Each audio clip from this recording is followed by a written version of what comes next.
Coming up on KUJH News, transgender residents in Lawrence are suing the state of Kansas over a new driver's license law. Democratic governor's nominees hold a public debate in the state capitol. And the KU debate team is preparing for another national championship run. Stay tuned.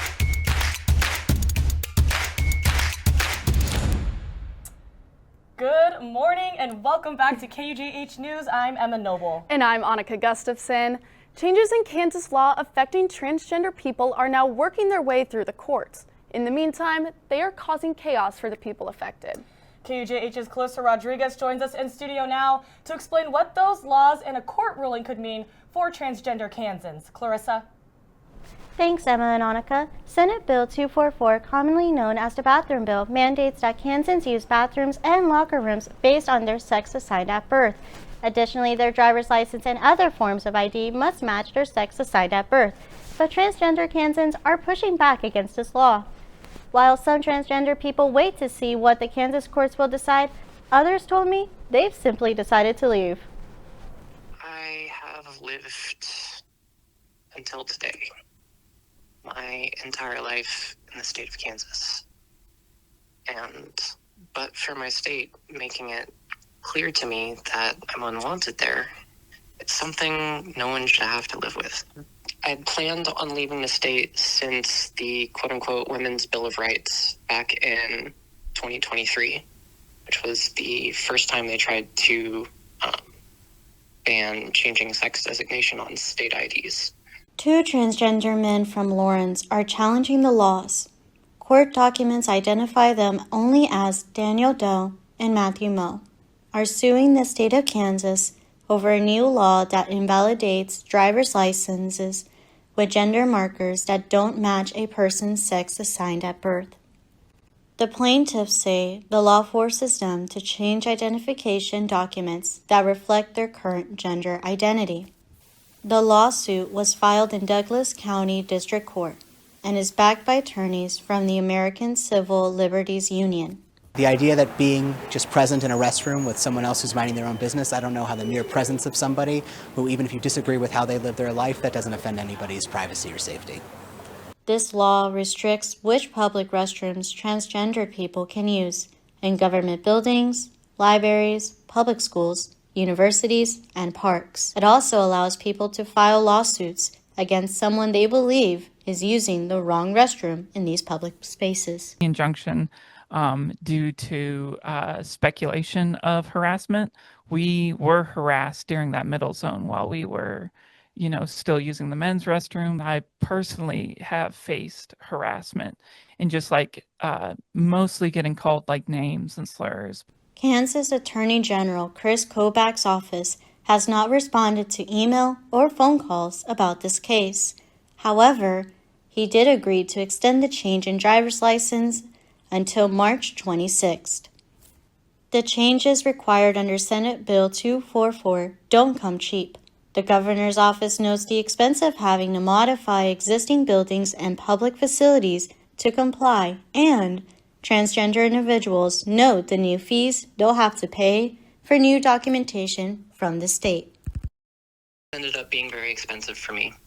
So one thing that I would suggest is trying to find ways to raise or gather or save money.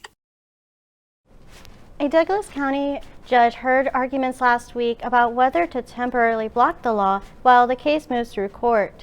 On Tuesday, Judge James McCabery denied that request, saying the plaintiffs had not shown they would suffer immediate or irreparable harm. This means the law will remain in effect while the lawsuit continues. Annika? Thanks, Clarissa. The judge's decision does not end the case. The lawsuit challenging the constitutionality of the law will continue in Douglas County Court. The judge will hear a case management on March 18th revolving both parties to clarify. The Kansas Senate passed a bill allowing the states to fine school districts if teachers are found encouraging students to participate in a walkout during school hours. Now, supporters of the proposal say the measure is intended to keep classrooms focused on instruction and minimize disruptions during the school day. Under the bill, school districts could face penalties of up to $100,000 if faculty members are found to have promoted or organized student walkouts during scheduled class time. The proposal is part of Senate Bill 315 as lawmakers at the State House continue a broader discussion about student protests, free speech, and the role of educators in political and civic activities. The bill still needs approval from the House before heading to the governor's desk. 3 Democratic candidates for Kansas governor were in Topeka last Sunday, discussing their campaigns and laying out the platforms for voters. KUJH's reporter Donovan Bullins was at the forum with a closer look at the race. It was a busy forum with topics ranging from healthcare to public education. The first Democratic gubernatorial forum kicked off with candidates discussing how they plan to address the rising costs of living across the country. This legislative session, I introduced my Working Families Agenda. This is going to be tax cuts for working families, not the 1%. We need to have school lunches paid for by the state. We got lower housing costs. We have an affordability crisis when it comes to housing. 3 Democratic candidates took part in the forum in Topeka. Kansas Senators Ethan Corson, Cindy Holscher, and businessman Marty Tooley. One of the biggest topics of the afternoon was healthcare. President Trump's Big Beautiful Bill, which was passed last summer, reduced the amount of Medicaid funding states receive. Many Democrats say those cuts could hurt access to healthcare in rural Kansas.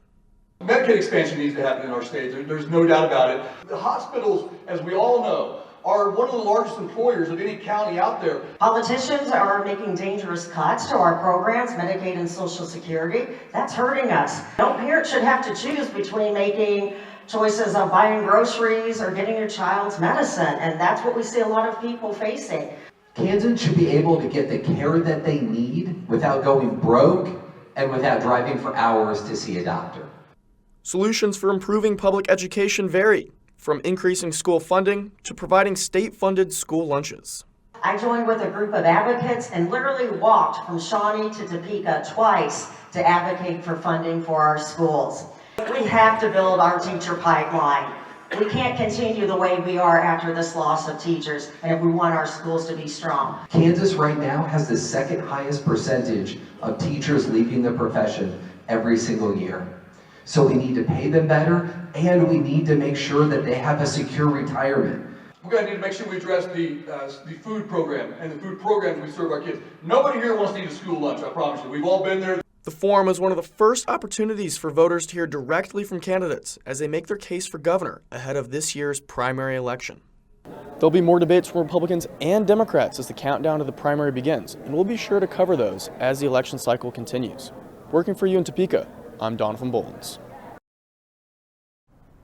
Thanks, Donovan. The Kansas primary election is set for August 4th, and the general election will be held November 3rd. In 2023, University of Kansas athletic trainer Jeremy Goetz was fired after viewing restricted medical images without authorization from over 300 patients. Now, updates in the federal class action lawsuit emerged this week, and KUJH's Grant Shear joins us live in studio with more. Grant? Thanks, Emma. That's right. A former athletic trainer at the University of Kansas has had his professional medical license revoked after investigators found he accessed sensitive medical images and files of female patients. According to the Kansas State Board of Healing Arts, Jeremy Goetz admitted to accessing more than 100 confidential images of women who had undergone breast augmentation procedures. The unauthorized access occurred between 2021 and 2023 through an electronic medical record system and were used for Goetz's personal use. Investigators say that Goetz viewed the files without any medical purpose and even accessed some records from home. He was fired in 2023, and regulators say his actions violated professional standards and patient privacy laws. More than 300 patients have had their medical records accessed, and a federal class action lawsuit related to the incident has been started on February 24th, 2026. Annika, back to you. Thanks, Grant. Throughout this week, we've seen multiple tornado warnings and thunderstorms with showers.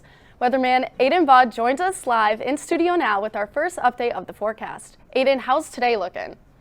Annika, today overall pretty mild, all things considered. The winds are definitely going to be a factor today. I can promise you that. This weekend, though, it looks beautiful aside from later in the week, Saturday night into Sunday. That's when our next chance of showers and storms expected to make its way through our area. That sets up, though, a pretty quiet spring break, all things considered. Our temperature is looking pretty good.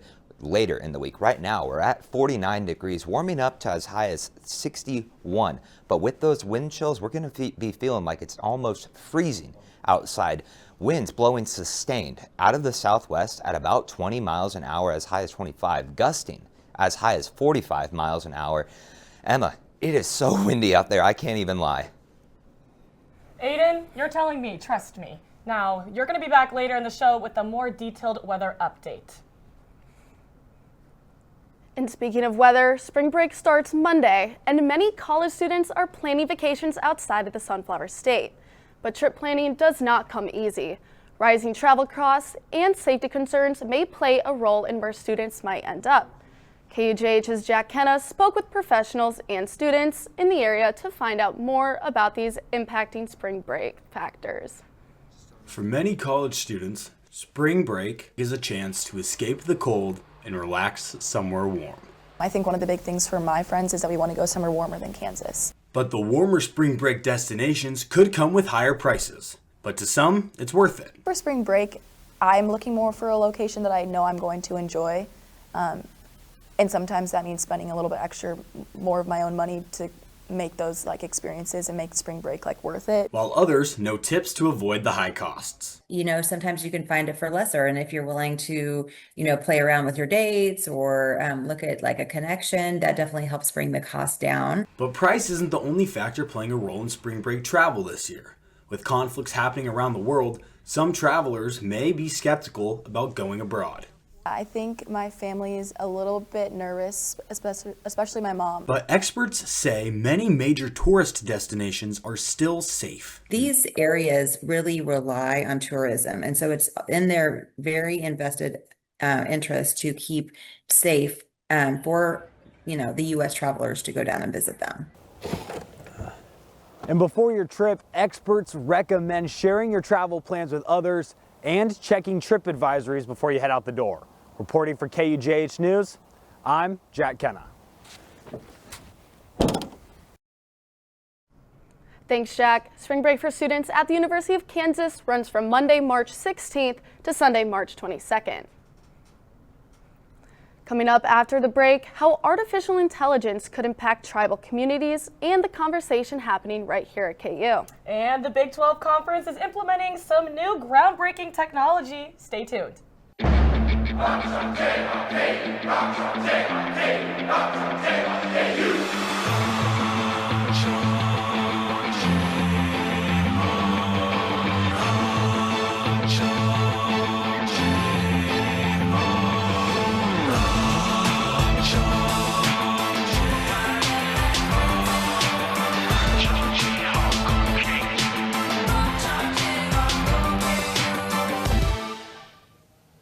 Welcome back to KUJH News. Annika, we've sure been thrown some curveballs of weather this week. Aiden Baugh is back to give us what the rest of the week is looking like. Aiden. Emma, I wish I had better news, but we've got some more curveballs headed our way. We've got everything closing out this week, from rain to sun and more than enough wind. I can tell you that. Not many clouds outside across northeastern Kansas. A few mid-level ones hanging north around that Nebraska Kansas state line. Temperatures around northeastern Kansas pretty mild, all things considered. 48 down in Ottawa, ranging up to 50 in Tongi and Topeka as well. 49 here in Lawrence. Today, though, the big story of the day, wind. Look at this. All the way through the night, we have wind. Who would have thought? Wind in Kansas? Not me. Never would have guessed. They tell you Chicago's the windy city. That's a lie. It's Dodge City, Kansas. Live there for 1 month and you'll understand it 100%. 25 mile an hour sustained winds out of the southwest, gusting as high as 43 miles an hour, getting all the way down to 33 gusting. That's still so windy. Man, don't want to be outside at all in that wind. I can't even lie. 41 for your overnight low. It's still relatively breezy outside. Winds sustained still out of the southwest, 10 to 20 miles an hour, gusting as high as 35 miles an hour. Your 7-day forecast.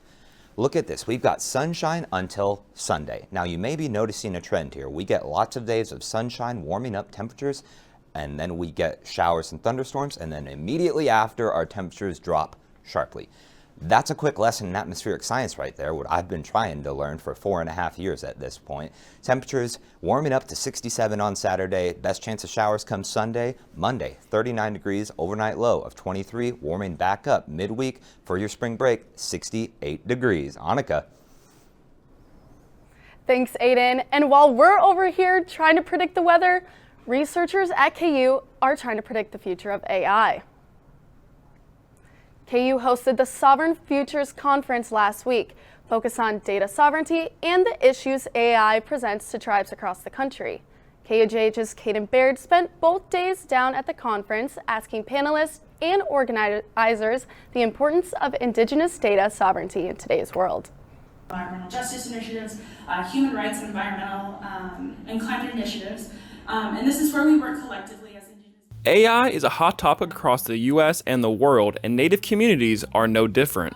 For that reason, KU hosted Sovereign Futures series on AI and how it affects tribal and data sovereignty. Operational sovereignty, I think it starts. The Office of Sovereign Partnerships here at KU gave me a really wonderful idea and opportunity to bring together community leadership from the region and actually nationally, and bring together community members where we can all kind of break some of these concepts down from a high level into some really manageable pieces. When it comes to resources, the conference featured panelists ranging from experts, researchers, and tribal members from across the nation to give their insight and have a discussion on what to do with AI.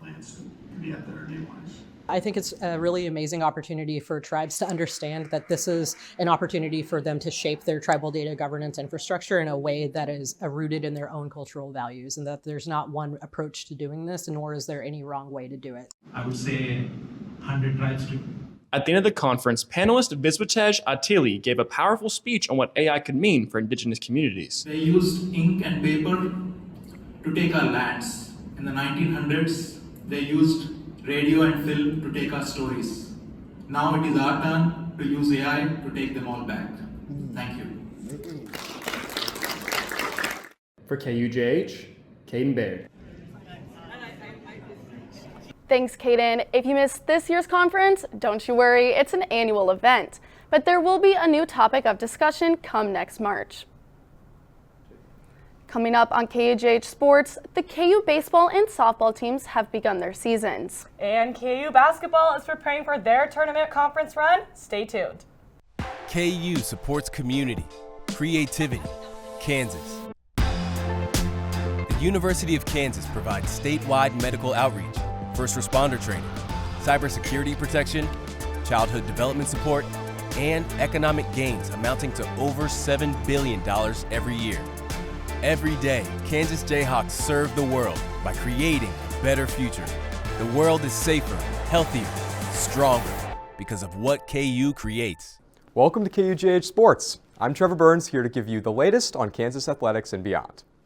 Breaking out of the professional sports world, Miami Heat star Bam Adebayo delivered a historic performance on Tuesday night.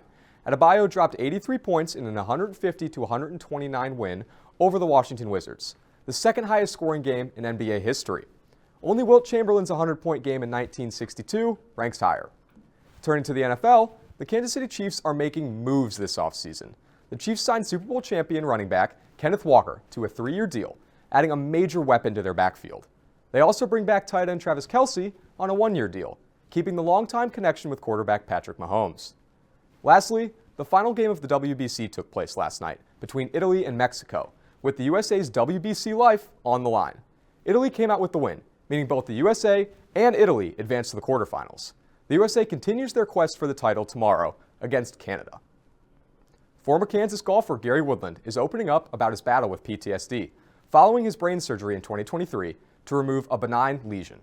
Woodland recently shared the emotional toll the recovery process has taken on him. Days when it's tough, I'm crying in the scoring trailer. Running to my car when I get done just to hide it, just because I'm scared. I don't want to live that way anymore. If I'm feeling something, I want to let it out. I want to let it go because I am getting better. Woodland says speaking out about his experience is important to him. He's hoping his story can help others who may be facing similar struggles. And right now, I hope somebody that's struggling, that's battling this, sees me out here still fighting and battling and trying to live my dreams, and that gives them a little hope. Woodland is hopeful to return to competition at the Masters, set for April 9th through the 12th. A new look has taken the stage at Big 12 tournament in Kansas City, with the introduction of an LED glass court. KUJH's Tyler Brewer dives into what players and coaches have to say after experiencing the new technology. Oh no! Mom's favorite vase. She always says don't play ball in the house. Basketballs and glass have never been seen as a good duo. At least, that was until this year's Big 12 tournament, where we have seen the debut of the ASB glass floor, which could revolutionize how we watch basketball. So ASB has been around since the 60s. It stands for Aluminum System Bow. ASB has figured the best technology out to keep the athletes safe. And at the end of the day, this was originally engineered for the athletic safety standards. It's a surface that's made of glass. It's got a spring action metal system underneath it. And within that metal system, we've got LEDs that are embedded. And it provides a surface for the athletes that's a little bit more elastic and more comfortable to play on. It's lighter on their ankles. It's lighter on their knees. It wasn't engineered and built for the marketing purposes. That just came about because sports has innovated and changed. The Big 12 is the first major league in the United States to use the floors, and while the feedback has been positive, the change has taken some getting used to by players. It felt like, back then, like it's a tournament called the Gus Macker 3-on-3, where they put like a floor outside and you play outside on the floor mat. That's how it felt, but we got to get used to it because that's the court we're gonna be playing on. So pretty bad, to be honest. It's slippery. It's the lights and stuff cause Kamari to get a migraine, and yeah, it's a bad floor. They shouldn't bring it back. Others, like UCF's Kaya Ngodu, had no notes. It was nice. Honestly, I don't really think it feels that different from the regular court, especially when I'm playing. I'm kind of just focused on the game. While there are some growing pains, the potential this technology has for basketball is something that would be hard to ignore. However you feel about the court, just know the future is coming, and it may be 94 by 50 feet. For KUJH News, I'm Tyler Brewer. Thanks, Tyler. The new glass court is certainly bringing a different look to the Big 12 tournament in Kansas City. While the court may be new, the stakes are still the same. The men's Big 12 tournament tipped off earlier this week, with Kansas entering as a number 3 seed and earning a second-round bye. KUJH's Kaki Varana joins us live outside Allen Fieldhouse with a preview before tonight's tip. Thanks, Trevor. Kansas heads into tonight's Big 12 quarterfinal matchup, looking to build momentum after a strong finish to the regular season. The Jayhawks are coming off of an 104-85 win over Kansas State last weekend, extending their senior day win streak at Allen Fieldhouse to 43 games. Several Jayhawks also earned conference recognition this week. Freshman guard Darren Peterson was named to the All-Big 12 second teams and all-freshman team while leading the team with nearly 20 points per game this season. Sophomore center Flory Padunga earned Big 12 Defensive Player of the Year honors and leads the conference in blocked shots. Senior guard Melvin Council Jr. was also honored as the Big 12 Newcomer of the Year and leads Kansas in assists. Tonight, Kansas will face TCU in the Big 12 quarterfinals in Kansas City. Tip-off set for 8:30 at the T-Mobile Center. Live outside of Allen Fieldhouse for KUJH Sports, I'm Kaki Varana. Thanks, Kaki. KUJH Sports will be in Kansas City tonight, bringing you the latest updates from the Big 12 tournament. After a short home series for both baseball and softball, they're both hitting the road to try to get some more wins under their belts. KUJH's Emma Hale has more. That's right, Trevor. Starting off with Kansas baseball, the Jayhawks began their trip down south in Fort Worth with a matchup against TCU, and it turned into a bit of an unusual one. Kansas was held scoreless through 8 innings before finally breaking through with 2 runs in the top of the 9th. But just as the Jayhawks started to build some momentum, weather moved into the area Tuesday night and the game was suspended. When play resumed Wednesday, Kansas added 2 more runs, but the late push wasn't enough as TCU held on for the 9-4 win. Now that game didn't count toward the conference standings, and the Jayhawks sit at 10-6 overall on the season. Next up, they move on to Lubbock for a 3-game series against Texas Tech. Meanwhile, Kansas softball is heading into conference play with plenty of momentum. The Jayhawks are coming off a dominant sweep over Utah State in their home opener, launching 6 home runs in Game 1, winning 18-2 in Game 2, and closing out the series with a 14-0 shutout. Kansas hit 12 home runs, yes, 12 home runs across the series, and freshman Ella Boyer led the way, earning Big 12 Freshman of the Week honors after hitting .500 with 3 home runs and 9 RBIs across 4 games. Now the Jayhawks head to Houston to open Big 12 play with a 3-game series against the Cougars. That is the latest on Kansas baseball and softball. Trevor, back to you. Thanks, Emma. First pitch for Kansas baseball tomorrow night in Lubbock is set for 6:30 p.m., while softball opens their Big 12 series in Houston tomorrow at 6 p.m. Coming up on KUJH News, Aiden Baugh is back for one final look at the weather, and the KU debate team is preparing to make another run at nationals. Stay tuned. You may not hear it at first, but it's there. Our chant, rising.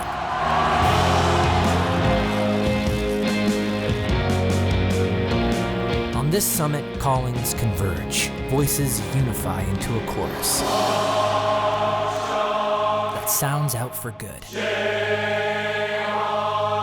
For greatness. Can you hear it? We're back, and what's on my mind, Annika, is that we only have one more day left to go before spring break. I'm going to be out of state, but for those who are staying in town, Aiden, how's the weather going to be back here in Lawrence? Emma, once we get through Sunday, it's looking beautiful outside. We're looking at our long-range forecast model. This is the Euro model. We're going from Sunday all the way through Wednesday. Next week, you really don't want to take them too far out or else they really start looking a little bit funky. Once this loop resets, Sunday, we have scattered showers moving across the state in and out of our area by Sunday night. However, the rest of the beginning of spring break, it's looking amazing out there. Clear skies, temperatures warming back up. It's looking to be a great spring break. Can't wait to enjoy it. Annika, what about you? Yeah, thanks, Aiden. Personally, I'll be in the Dominican Republic, soaking up all the sun before I can return back to Kansas. I'm jealous, Annika, to say the least. Well, the University of Kansas debate team is once again proving why it's considered one of the top programs in the country, with 3 teams qualifying for nationals this year. KUJH's Alex Wood spoke with students to see what it takes to prepare for that level of success. What does a no first use policy do to For members of the KU debate team, qualifying for the National Debate Tournament is a huge accomplishment. Scott Harris, the David B. Pittaway Director of Debate, says it's essentially the national championship of college competition. The National Debate Tournament is the functional equivalent in the world of debate to the NCAA tournament for men's and women's basketball. It is an opportunity to compete against the best and brightest universities from the country. And Kansas has a long history of success, winning 6 national tournament championships and finishing as runner-up the past 2 years. We're very proud of the fact that the University of Kansas is one of the blue bloods of college debate. For debaters like Brooklyn Hato, president of the KU debate team, hearing they qualified for the tournament was an unforgettable moment. One of the head coaches, Brett Bricker, he had texted AJ and I immediately just started screaming, and I was just very happy because the NET is like the big thing that you want, so we were just very grateful and happy to be able to go. Qualifying for the tournament is a chance to look back on their work. Just being able to reflect the time that I've spent and just the people who have invested in me and made sure that I could be here. But as the tournament approaches, the team's focus is clear. There will be no spring break for the debate squad. They will be locked in practicing to prepare for the tournament. For KUJH News, I'm Alex Wood. What a team, Annika. Now, that KU debate team will head to Houston later this month, looking to continue the program's long tradition of success on the national stage. Well, that's all me and Emma have for you this morning. Make sure to check out KUJH on TikTok and Instagram for exclusive content, and of course, keep up to date on the latest stories at KUJHnews.com. I'm Emma Noble. And I'm Annika Gustafson. KUJH News will be back in 2 weeks at 11:30 a.m. Finish your week strong and enjoy your spring break.